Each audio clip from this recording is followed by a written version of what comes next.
성경 말씀 요한복음 1장 43절에서 51절입니다. 이튿날 예수께서 갈릴리로 나가려 하시다가 빌립을 만나 이르시되 나를 따르라 하시니 빌립은 안드레와 베드로와 한 동네 베세다 사람이라. 빌립이 나다나엘을 찾아 이르되 모세가 율법에 기록하였고 여러 선지자가 기록한 그 일을 우리가 만났으니 요셉의 아들 나사렛 예수니라. 나다나엘이 이르되 나사렛에서 무슨 선한 것이 날 수 있느냐? 빌립이 이르되 와서 보라 하니라. 예수께서 나다나엘이 자기에게 오는 것을 보시고 그를 가리켜 이르시되 보라 이는 참으로 이스라엘 사람이라. 그 속에 간사한 것이 없도다. 나다나엘이 이르되 어떻게 나를 아시나이까? 예수께서 대답하여 이르시되 빌립이 너를 부르기 전에 내가 무화과 나무 아래에 있을 때에 보았노라. 나다나엘이 대답하되 라비여 당신은 하나님의 아들이시요 당신은 이스라엘 임금이로소이다. 예수께서 대답하여 이르시되 내가 너를 무화과 나무 아래에서 보았다 함으로 믿느냐? 이보다 더 큰 일을 보리라. 또 이르시되 진실로 진실로 너에게 이르노니 하늘이 열리고 하나님의 사자들이 인자의 오르락 내리락 하는 것을 보리라 하시니라. 아멘. 요한복음 1장 1절에 태초에 말씀이 계시니라.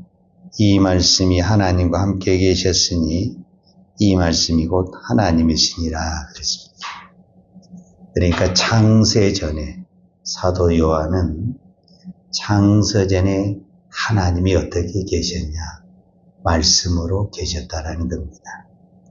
그런데 그 말씀이 창세기에서는 우주 만물을 창조했습니다.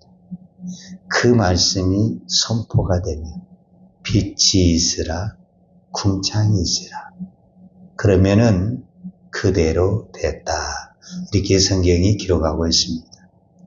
그런데 이제 요한복음에 와서는 즉 신약에 와서는 그 말씀이 우리가 잘 아는 대로 육신을 입어 이 땅에 오셨습니다.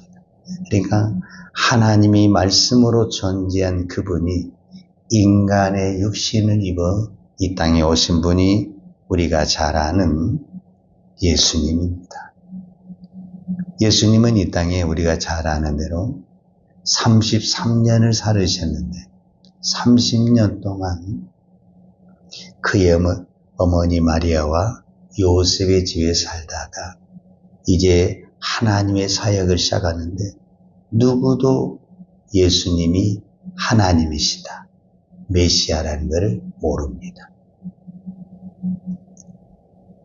세례 요한이 예수님의 길을 예비했지만 사실은 그 시대에 가장 오늘 우리로 말하면 하나님과 가깝고 또 하나님의 계시를 받았다고 하는 이 세례 요한도 누구를 몰라봤느냐? 예수님을 몰라봤습니다. 세례 요한이 분명히 그렇게 고백을 합니다. 요한복음 1장 31절에 보면 나도 그를 알지 못하였으나 본인이 말하는 나도 예수가 누군지를 모른다라는 거예요.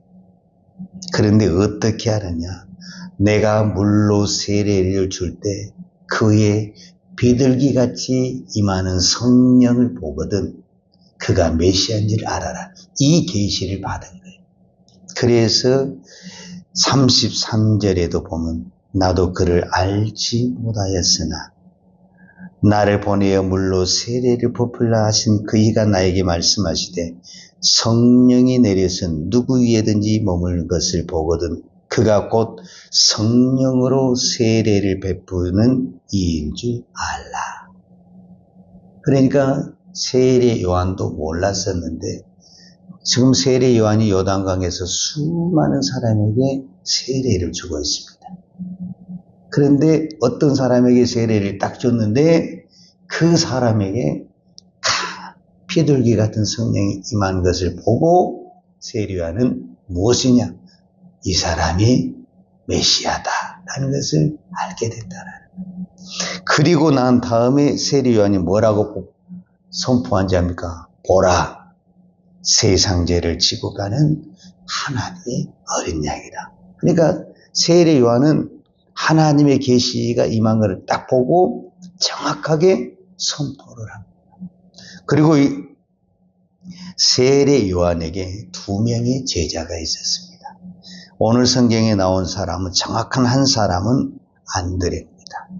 안드레는 누구의 형제냐면은 시몬 베드로와 형제입니다. 그리고 또 한 사람은 이름이 나와 있지 않지만 대체적으로 모든 신학자들의 해석은 이 요한복음을 기록한 사도 요한이다 이렇게 보고 있습니다.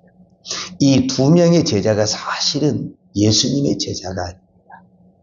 이 2명의 제자는 세례 요한의 제자입니다. 그런데 세례 요한이 그 시대 모든 사람들에게 포커스를 받으면서 다 세례 요한이 메시아인 줄로 생각을 했어요. 그런데 세례 요한은 하나님의 그 성령의 계시를 받았잖아요. 네가 세례를 줄 때 비둘기같이 성령이 임한 사람이 메시아다. 그거를 선포하라는 거예요. 그래서 그 세례를 받은 예수를 향해서 보라, 세상 죄를 지고 가는 하나님의 어린 양이다. 그렇게 딱 선포하니까 요한을 따르던 이 안드레와 요한이죠. 그러니까 세례 요한을 따르는 사도 요한이죠. 이 2명의 제자가 예수님을 따르게 됩니다. 어떤 부분에서 세례 요한은 예수님이 등장하면서 자기를 향했던 그 모든 것들이 어떤 부분에서는 세상적으로 말하면 다 빼앗기고 물러나는 그런 상황이 됐어요. 이것이 세례 요한의 삶이고 주님을 따르는 우리의 삶을 말해주고 있습니다. 첫 번째로 우리가 생각할 것은 내가 예수를 모를 때는 모든 초점이 나입니다. 나를 위해서, 내 이익을 위해서 모든 것을 나에다 초점을 맞춘 거죠. 그러나 진정으로 예수를 만나게 되면 이 시선이 방향이 틀어지게 되는 것입니다. 그 방향이 뭐냐? 이제 모든 초점을 내 시간과 물질과 모든 스케줄을 어디에다 맞추느냐? 예수에다가 맞추는 것입니다. 그것이 진정한 예수를 따르는 것이고 예수를 만나는 것입니다. 바로 세례 요한은 예수님이 등장하기 전에 수많은 관중이 자기를 따르고 자기에게 와서 세례를 받았습니다. 심지어 예수님도 자기에게 세례를 받았습니다. 세례 요한이 계속 자기 자리를 지키면 어떻게 떠들어야 되냐면은 내가 누군지 아냐? 내가 저 예수에게, 메시아에게 세례를 준 사람이야. 이렇게 떠들어야 됩니다. 그러나 그는 예수님에게 세례를 주고 성령이 임한 것을 딱 아는 순간 이 사람이 바로 세상 죄를 지고 가는 어린 양, 즉 메시아다라는 고백을 합니다. 그리고 자기는 물러납니다. 그리고 우리가 잘 아는 대로 3장에 보면 그는 흥하여야 하고 그는 흥하여야 하고 나는 쇠하여야 하리라. 이 신앙의 고백을 한 사람이 세례 요한입니다. 그리고 이제 오늘 본문에 43절에서 51절에 보면 또다시 2명의 제자가 나오는데 그 제자가 첫 번째는 빌립이고 그 다음에 빌립이 전도한 나다나엘이다 라고 볼 수 있습니다. 빌립은 예수님이 직접 불렀습니다. 43절에 보면 이튿날 예수께서 갈릴리로 나가려 하시다가 빌립을 만나 이르시되 나를 따르라 하시니 그냥 그 말만 했는데 빌립이 예수님을 따르게 됐습니다.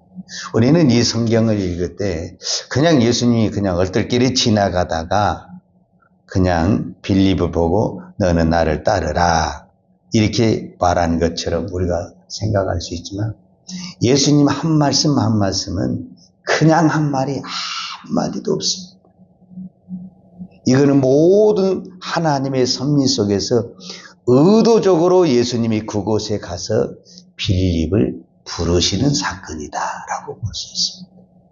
여러분 마태복음 10장에 보면 참새 5마리가 이게 팔리느냐 안 팔리느냐 이게 누구의 손에 있는 것이냐 사람의 손에 있는 것이 아니라 아버지의 손에 있다 이렇게 말을 했습니다.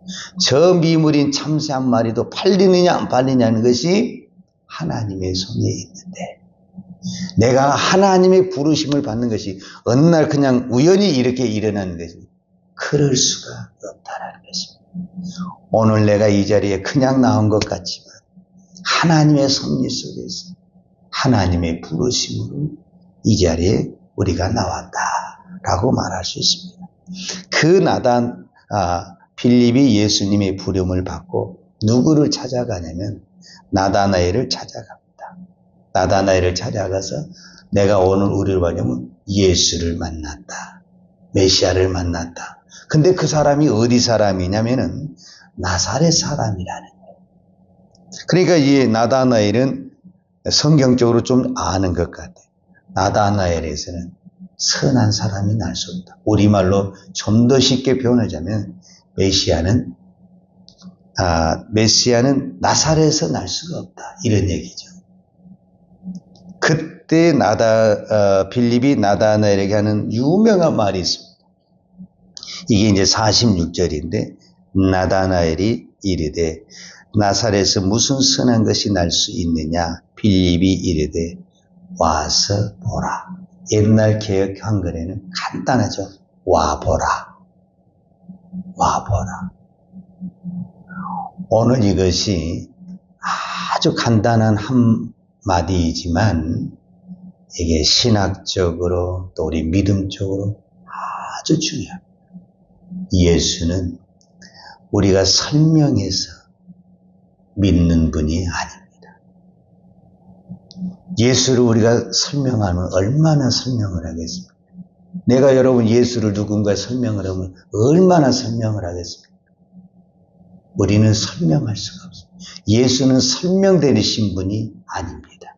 그냥 예수님은 예수님 앞에 데리고 가는 것입니다. 예수님 앞에만 가는 것입니다.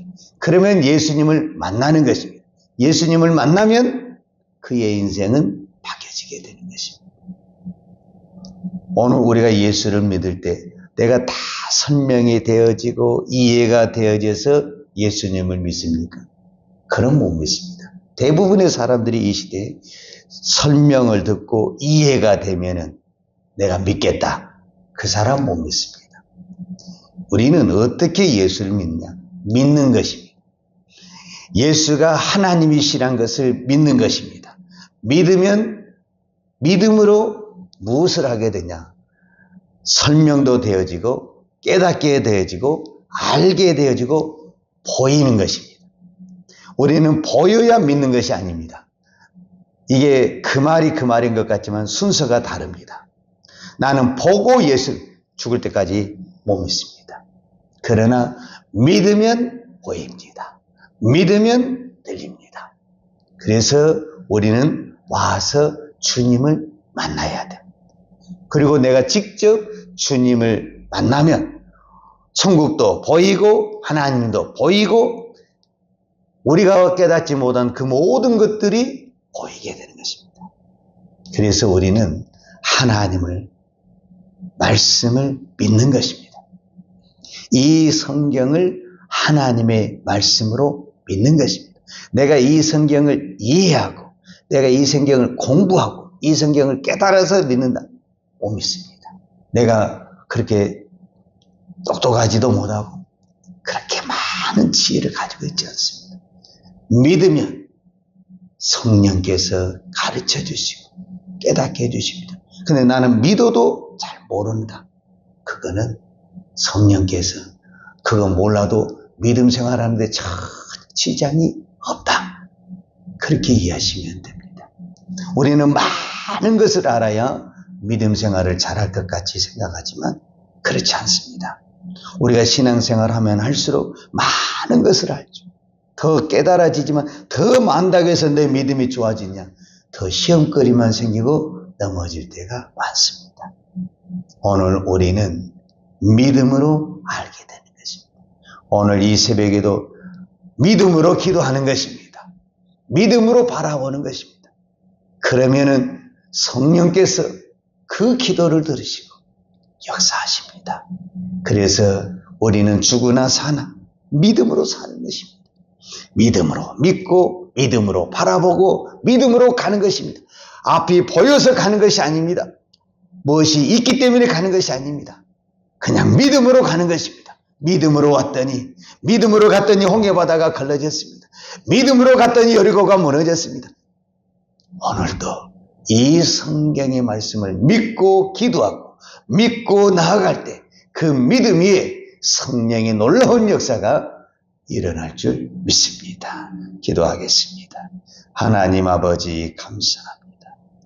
오늘 또 나를 이 자리에 부르신 분이 주님이십니다. 주님이 나를 이 자리에 부르신 것은 주님이 나에게 하고 싶은 말씀이 있어서 부르신 줄 믿습니다. 오늘 우리가 어떤 소리, 주님의 어떤 말씀을 들을 때 이해가 되지 않고 말이 안 되는 것 같지만 그 말씀이 성경의 말씀이요. 그 말씀이 예수님의 말씀이기 때문에 내가 믿음으로 순종합니다. 믿음으로 나아갑니다. 하나님, 오늘도 주님은 우리의 믿음을 보시고 역사하여 주실 줄로 믿습니다. 오늘도 이 새벽에 우리의 기도가 믿음의 기도가 되게 하여 주시옵소서. 허황된 것 같고 앞뒤가 안 맞는 기도인 것 같지만 믿음으로 하는 기도는 반드시 들으시고 응답해 주실 줄 믿습니다.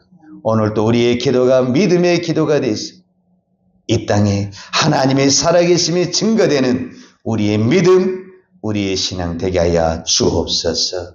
예수님의 이름으로 기도하였습니다. 아멘. 여호와는 내게 복을 주시고 너를 지키시기를 원하며 여호와는 얼굴로 내게 비추사 은혜 베푸시기를 원하며 여호와는 얼굴을 내게 향하여 드사 평강 주시기를 원하노라. 이제는 교회의 머리 대신 우리 주 예수 그리스도의 은혜와 아버지 하나님의 무한하신 사랑과 성령님의 풍성한 은혜가 오늘도 오직 주만 바라보며 믿음으로 살기를 원하는 사랑하는 주의 종들 머리머리 예와 이 나라의 민족과 한국 교회 위에 온 열방의 이 생명의 복음을 증가하는 선교사님들 예와 사랑하는 주의 자녀들 머리 위에 이제부터 영원토록 함께 있을지어다. 아멘.